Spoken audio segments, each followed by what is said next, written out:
Hello, today we are going to learn about the ovarian follicles. What you are seeing here is the ovary. It's a schematic, okay, it's not an actual ovary, but you need to know that outside, okay, this much part is the cortex, this part is the medulla. In the ovary, the oocytes are located in the cortex, in the outer part of the ovary. In this picture, you can see that these round red colored structures, they are the oocytes. You can all see this oocytes, and finally how this oocyte is released from the ovum in an ovulation process. So this is basically an ovulation. It is released from here. If you have seen the oogenesis video, you already know that you have around 7 million, the maximum number of oocytes in the fetal period in the 5th month, but then it drastically dropped to 2 million at the time of birth, and then it again underwent apoptosis. That process is called atresia, and by the start of puberty you have only 40,000 left, and you have 400 ova that will be released. Okay, these are all presented in the previous video. I told that in the previous video that when we learn oogenesis, we have to learn parallelly the folliculogenesis. So at the outset, let me first define what is an ovarian follicle. So in this ovary, around this oocytes, you can see some cells. These cells, what you have seen as blue, these cells are actually derived from the surface epithelium of the ovary. And you already remember that the oocytes, or the oogonium initially, and the oocytes, they are derived from the primordial germ cells, right?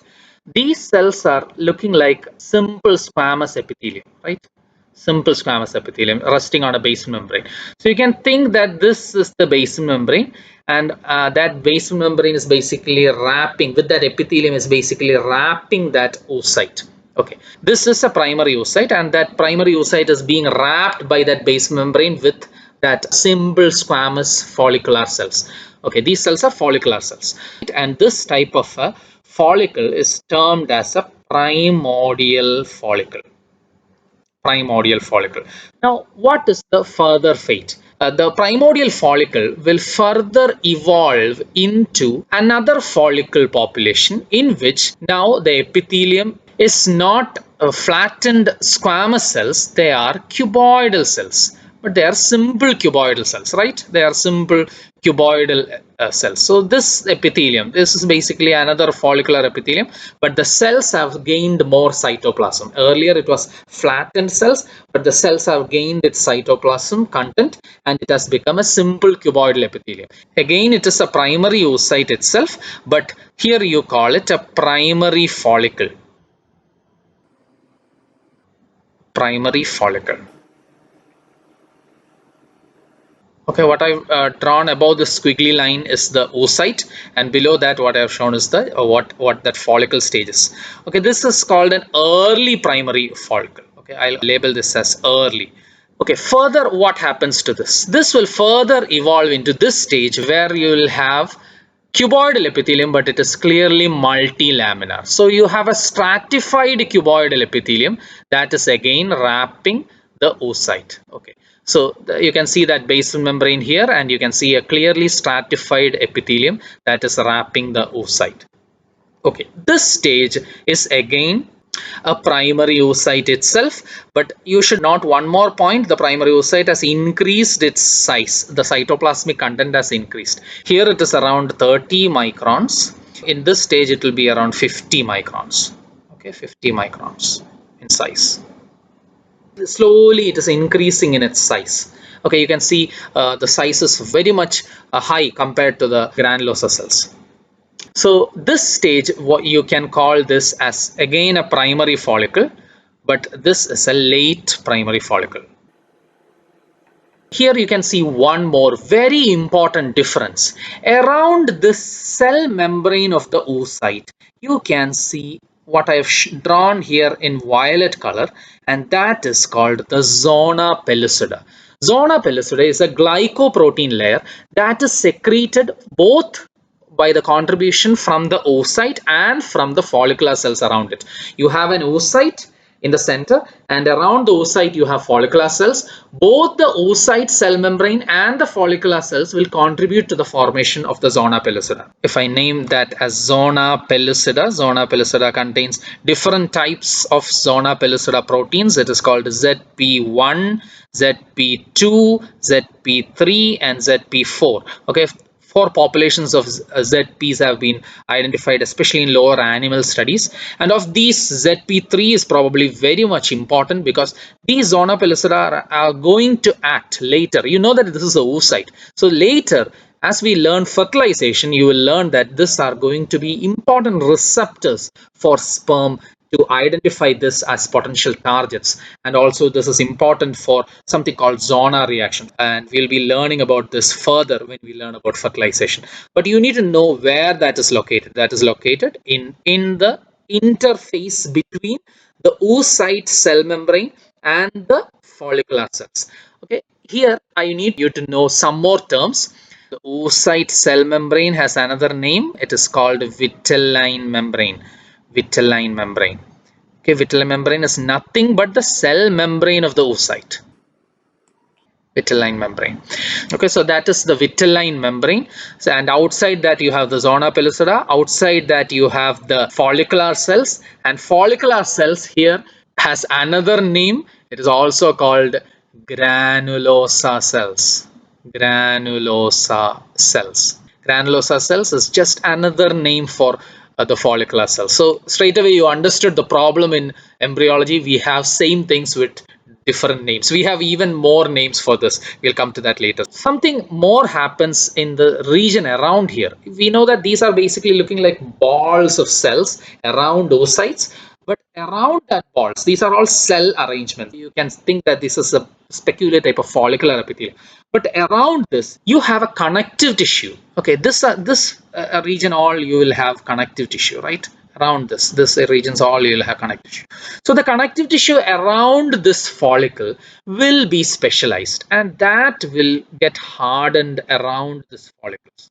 Okay, so I'm showing that connective tissue getting organized around this follicle. I'll call this as theca folliculi. Theca folliculi. Okay, theca, the word means shell. So it is something like a shell that is surrounding the follicles. The theca folliculi will be further specialized. That we'll come to that specialization as we'll go into the secondary follicle. I'll just remove some of the clutter to make it more clearer. The late primary follicle is again going to move to a secondary follicle. Okay, what is the difference in a secondary follicle? You are clearly starting to have spaces. Okay, spaces. Where does these spaces come from? These spaces come from the fluid that is exuding from the follicular cells or from the granulosa cells. So from the granulosa cells, it is starting to produce fluid, and that fluid is going to create spaces in between the granulosa cells. Extracellularly, it is going to create spaces, and slowly these spaces will coalesce, just like small bubbles coalesce together, and that coalescing spaces will be together forming a giant space, and that space is called antrum. Okay, antrum. That is why the secondary follicle has another name. It is also called antral follicle. Antral follicle. I mentioned that you have a theca folliculi, the connective tissue organized around it. Let us see what that organization is. In the outside part will become more fibrous, and the more inner part, okay, it is going to be more cellular. It is less fibrous. It is not so thick, if you think like that, and it is going to have more cells. Okay, more cells, and more importantly, more vascularity. It is going to be more vascular. So the theca folliculi is clearly differentiating into two layers. One layer is inside and one layer is outside. The outside layer, you call it as theca externa, and the inside layer you are going to call it as theca interna. The theca interna is more cellular, less fibrous, and more vascular. The theca externa is clearly more fibrous. Okay. So these blood vessels will also contribute fluid, because this blood vessel will not invade inside, but the blood vessel will produce more transudate fluid that is going to diffuse through the basement membrane into this intercellular spaces, and it is also going to contribute into the antral fluid collection. So the antral fluid is basically produced by the granulosa cells as well as the transudate from the vessels in the theca interna. And the antral fluid goes on accumulating, and it goes into this stage. okay, into this stage. This is called a tertiary follicle, also called Graafian follicle. So here again, you need to know the inside you have a theca interna, and on the outside you have a theca externa. Theca externa, which is more fibrous. Okay, now let us look what happened here. The antrum has clearly became so large in size, and this is the big antrum. As the antrum becomes so large, the oocyte with the zona pellucida around it is sort of cornered into one side of that huge follicle. Suppose you are inside here and you are viewing it from here. Okay, this is an eye, you are viewing it like this. Okay, you're viewing in the inside of the antrum, you are viewing from the inside of the antrum into the surroundings of the antrum, and you can see that everywhere you look, you are going to see what you are going to see granulosa cells, but at one corner you are going to see a heap of cells, and that heap of cells is the place where an oocyte will be lodged, right? So that heap of cells is called the cumulus oophorus. And if I pick out a few granulosa cells from that heap of cells, next I will be seeing the zona pellucida, right? If I pluck off a few of these granulosa cells, I am going to see the zona pellucida. And if I strip the zona pellucida, if I crack the zona pellucida, next I am going to see the vitelline membrane, right? If I crack this open, next I'm going to see the vitelline membrane. One more point you need to know here is that you have a peripheral arrangement of granulosa cells, and that is called the mural population of granulosa cells. Mural means wall. Okay, they are located in the wall. Mural granulosa cells, and this population is known as the cumulus oophorus. Okay, cumulus oophorus. So you have mural granulosa cells in the periphery and cumulus oophorus in the center. So if I revise the whole Graafian follicle arrangement, in the periphery, you have theca externa. Inside, you will see theca interna, which is clearly vascular, more cellular, and it is less fibrous. Then you will see the basal membrane. Then you will have the mural granulosa cells. Then you can see the antral fluid. In one of the corners, you can see the cumulus oophorus, within which you have the zona pellucida covering the vitelline membrane, which is the cell membrane of the oocyte. Okay. Now, if we consider this population of granulosa cells, those granulosa cells are basically connecting the cumulus oophorus with the mural cells. This group has another fancy name. This is called discus proligerus. Okay, so you have many fancy names here: mural granulosa cells, cumulus oophorus, and discus proligerus. Actually, all of these are different types of granulosa cells. They are all arising from follicular cells. So you understood that all these colored in blue are actually sort of same, but located in different places, and they are named differently. Actually, due to this different location, the cumulus oophorus cells and the mural cells are slightly different morphologically and structurally and biochemically also. These cells will be away from the oocyte, right? The cumulus oophorus in turn are near the oocytes. So the oocyte has sort of an influence on the cumulus oophorus cells. One of the main differences is that the oocyte proximity will make the cumulus oophorus cells more ready to undergo the process of ovulation. But these cells will be more prepared for the process of steroidogenesis. I'll make that clear. If I sort of expand this region, okay, if I expand that region over here, you can see that you have theca interna over here, and then you have the basal membrane with the granulosa cells, right? Okay. The theca interna is going to produce what is called testosterone. Testosterone, you know, that is a male hormone, but testosterone is also a precursor of a female hormone. That is also important. So testosterone will be produced from the theca interna, and that will slowly pass into the granulosa cells, which is going to produce a hormone called aromatase, and the aromatase will convert into estrogen. So basically, this is an endocrine unit that is going to produce estrogen or estrogen derivatives, especially estradiol. For that, the theca interna and the granulosa cell, especially the mural granulosa cell complex, is important. But the cumulus oophorus cell doesn't have that property. It is not that steroidogenic, and that is more important for the process of ovulation. This is called Graafian follicle, and Graafian follicle is a very important short note for you. It can also come as a diagram for you. You know how to draw the diagrams. Draw all these entities: the theca, the basal membrane, the granulosa cells, cumulus ophorus, discus proligerus, zona pellucida, and the vitelline membrane. Okay, all these points are important when you draw the Graafian follicle. Now, one more point I didn't mention. I clearly drawn a line here, okay, dotted line here. What I intended here is that till here you have the primary oocyte stage, okay, primary oocyte stage. That means till here it is diploid, okay. But just before ovulation, this is the stage that is going to be ovulated. That's why you can see a bump in the ovary over here. Can you see this clear bump? Okay, that bump is called stigma. I didn't mention that. That bump is called stigma. This stigma is visible if you look at the ovary just at the time of the ovulation. This bump will be visible on the surface of the ovary, and that is the pre-ovulatory bump, and that bump like a blister that is going to rupture, and the product, this will be the product that is going to be released. So till then it is primary oocyte. So just before ovulation, around 24 to 30 hours before ovulation, a lot of changes occurs, and especially the cell communication between the oocyte and the granulosa cells. I already mentioned that this was in the primary oocyte stage because you had an oocyte maturation inhibitor that was produced from the granulosa cells towards the oocyte. So this communication will be ruptured.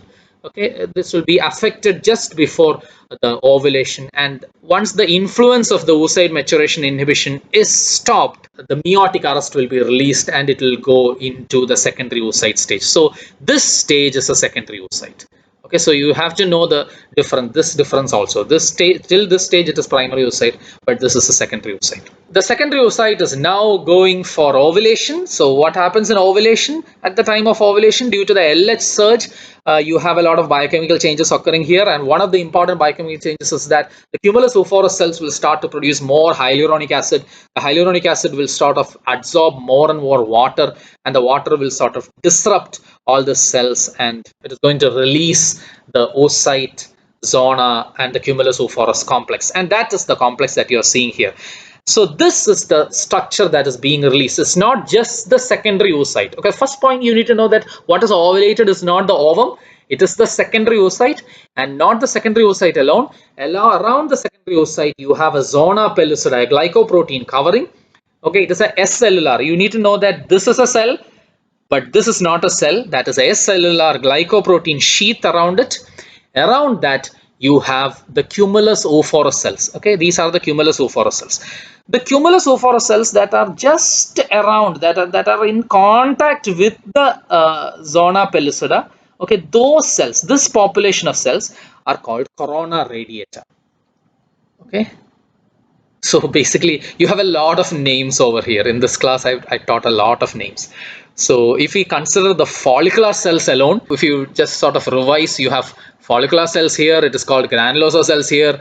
Here it is called mural granulosa cells, it is called cumulus ophorus, it is called discus proligerus here, and here it is called corona radiata, the ones around, the population around it. Corona radiata, the word means radiating crown. You have to imagine this three-dimensionally. There's a cell around, with a zona pellucida around it, and with a group of cells that are adhering to it, like a radiating crown. Okay, that is the word meaning of corona radiata. Okay, so that is the structure that is released, and this point is very important because this is the exact structure that is going to be invaded by a spermatozoan, right? This is a spermatozoan. So spermatozoan has to go through all these barriers. It has to go through this cumulus ophorus or corona radiata. It has to invade through the zona pellucida. The space is also called perivitelline space. Okay, the space where I put the dots, that is called perivitelline space. The space just outside the vitelline membrane and just inside the zona pellucida. You have a very small, minute space called perivitelline space. Within that, you have the vitelline membrane. So all these points are important when we learn fertilization. So this is the oocyte cumulus complex. Now what we have left, the left structure is the granulosa cells. What happened to the granulosa cells? The granulosa cells is going to crumble. The granulosa cells will crumble, and soon after this, the granulosa cells are the remaining granulosa cells over here will be inside that you will have a collection of blood. You'll have bleeding into it, and this stage is called corpus hemorrhagicum. It is a relatively transient corpus hemorrhagicum. This is transient, but this can be observed in an ovary just after ovulation. If you take a gross specimen of the ovary, you can see corpus hemorrhagicum. It can be seen in autopsy or in a biopsy specimen. You can see this corpus hemorrhagicum. Okay, so it's a relatively transient, and but you can see clearly that the basal membrane here was all looking like an inflated balloon. It is very sturdy, but as soon as the product is released, it has started to crumble, and you can see that basal membrane is again crumbling over here. Okay, all that granulosa cell population are also changing in its structure, in its morphology, and slowly it is becoming this structure which is called the corpus luteum. I've drawn it with yellow, and it is called corpus luteum. Luteum, the word means yellow. Corpus luteum, the word actually in English, it means a yellow body. Corpus means body, luteum means yellow. This corpus luteum is a transient endocrine structure. It is going to produce progesterone. It is also produce some amount of estrogen, but it is mainly going to produce progesterone. Very, very important. The estrogen that is produced here in the follicular stage and the progesterone that is produced here in the luteal stage is going to influence the menstrual cycle or the uterine cycle. So what happens here, on the outside you had theca cells, right? Here you had theca, the theca interna, and here you had the granulosa cells. So the theca interna cells will become the theca lutein cells, okay, and the granulosa cells will become the granulosa lutein cells. So you already know that you had theca here and you had granulosa here. They are just becoming more steroidogenic. All the cells will become lipid laden. It will have a lot of smooth endoplasmic reticulum. They will be extremely specialized for steroidogenesis, and it will produce a large amount of progesterone. Okay, the corpus luteum is going to stay like that for 10 to 12 days if there is no fertilization of the oocyte. Okay, so the eventual fate of the corpus luteum is going to be decided by whether the oocyte is going to be fertilized or not. If the oocyte is getting fertilized, the corpus luteum is going to remain like that for a long while. That is called the corpus luteum of pregnancy. Okay, corpus luteum of pregnancy is formed if fertilization occurs. So if fertilization is not occurring, corpus luteum goes into a corpus luteum of menstruation. Corpus luteum of menstruation. That will last only 10 to 12 days. After that, that will degenerate. And that will degenerate into a scar tissue. A scar tissue will be looking like a white scar. Okay, that is called corpus albicans. Corpus albicans. It's ALB. Alba word means white. These are the different stages of follicles. This looks very messy, but you need to know all this to understand oogenesis better and to understand the further uterine cycle as well as fertilization. So thank you.